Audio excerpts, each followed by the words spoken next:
दिलीप कुमार साहब यानी कि मोहम्मद यूसुफ खान साहब जब पहली दफ़ा फिल्म इंडस्ट्री में आए थे ज्वार भट्टा फिल्म में 1944 में, जब फिल्म उनकी रिलीज़ हो गई थी, तो उस वक्त उनके अब्बा को ये मालूम नहीं था। एक मशहूर फ्रूट मर्चेंट थे पेशावर के, तो उनको ये मालूम नहीं था कि उनका लड़का, सेहतमंद लड़का, 22 साल का नौजवान लड़का जो पुणे में कैंटीन में काम कर रहा है, मुंबई में पढ़ाई कर रहा था, पुणे में काम कर रहा था और मुंबई से पूना, पूना से मुंबई आना जाना कर रहा था। तत्कालीन बम्बई, बॉम्बे देन, मुंबई नाउ, वो वही कुछ कर रहा होगा, फैमिली बिजनेस को सपोर्ट करने के लिए कुछ कर रहा होगा। लेकिन ये फिल्मों से कोई पारिवारिक ताल्लुक तो था नहीं, और ना ही कोई इजाज़त थी, और ना ही दिलीप साहब ज़्यादा फिल्में देखते थे। हमने एक वीडियो में बताया, वो वीडियो आप डिस्क्रिप्शन लिंक पे जाके देख सकते हैं कि पहली 2-3 तस्वीरों तक उनके अब्बा जान को मालूम नहीं था कि वो फिल्मों में आ चुके हैं। पृथ्वीराज कपूर साहब, मरहूम पृथ्वीराज कपूर साहब के साथ बहुत ही अच्छा रिश्ता था दिलीप साहब के अब्बा का, और दिलीप साहब की वालदा यानी कि माँ के साथ क्लोज गुफ्तगू चलती थी पृथ्वीराज कपूर की। और पृथ्वीराज कपूर साहब और दिलीप साहब एक तरह से देखा जाए तो फैमिली फ्रेंड थे, और राज कपूर साहब तो इनके लड़के हैं, तो राज कपूर साहब और दिलीप साहब तो एक साथ में पढ़े हैं, पले बढ़े हैं पेशावर में। राज कपूर साहब फिल्मों में काम कर रहे थे, ये फिल्मों में काम कर रहे थे, लेकिन छुप छुपा के कर रहे थे। ये बात पृथ्वीराज कपूर साहब के पिता को और पृथ्वीराज कपूर साहब के पूरे परिवार को मालूम पड़ गया था, लेकिन दिलीप साहब के अब्बा जान को मालूम नहीं था।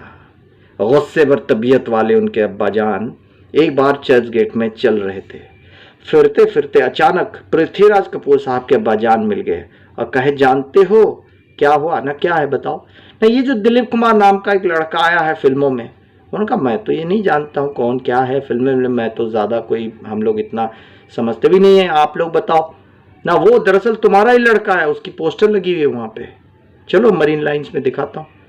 तो इन्होंने कहा, ये क्या तुम ये बता रहे हो? वो गुस्से में आ गए, बोले यार मजाक वजाक कर रहे हो। लेकिन वाकई में जाके उनको दिखाया जुगनू की तस्वीर कि जुगनू पिक्चर रिलीज हुई है, और वहाँ देखो ये जो लड़का है तुम्हारा लड़का। उन्होंने देखा यूसुफ ने फिल्मों में अपना नाम दिलीप कुमार रख के काम करना शुरू कर दिया, और धीरे धीरे मसरूफियत की तरफ जा रहा है और मशहूर बन रहा है फिल्म लाइन में।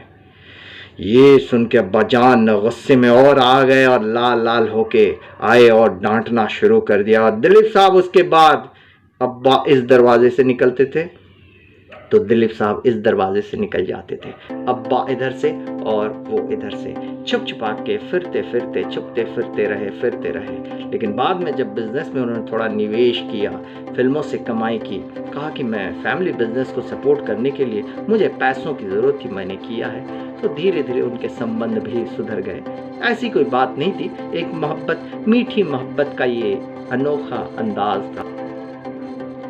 आज दिलीप साहब का बर्थडे है। सबसे पहले तो happy birthday to Yusuf Khan साहब, मरहूम यूसुफ खान साहब। आज वो हमारे साथ नहीं रहे, कैसे वो चल बसे, उसके ऊपर हमने एक ट्रिब्यूट वीडियो बनाई हुई, एक तरह से श्रद्धांजलि है, उसको आप देख लीजिए।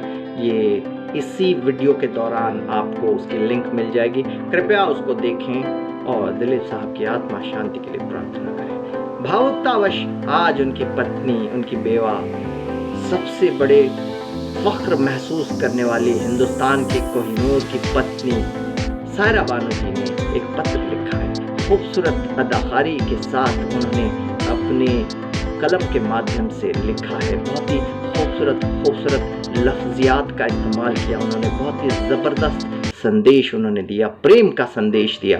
कहा कि मेरे शौहर मेरे साथ आज भी हैं और मेरे साथ रहेंगे, और मैं ना आज ना हमेशा के लिए कभी भी अपने आप को अकेली महसूस कर रही हूँ, ना करूँगी। वो जन्नत में है, मैं भी यहाँ हूँ, और उनके साथ मैं बर्थडे सेलिब्रेट कर रही हूँ। दिलीप साहब की मौजूदगी थी, उनकी रूह उसके घर पे, उनके घर में हर जगह पे है। दिलीप साहब को आज भी वो महसूस कर रही हैं। दिलीप साहब अमर हैं और अमर रहेंगे। वो कहते हैं कि वो थे भी, वो हैं भी और वो रहेंगे। आत्मा कभी नहीं मरती है।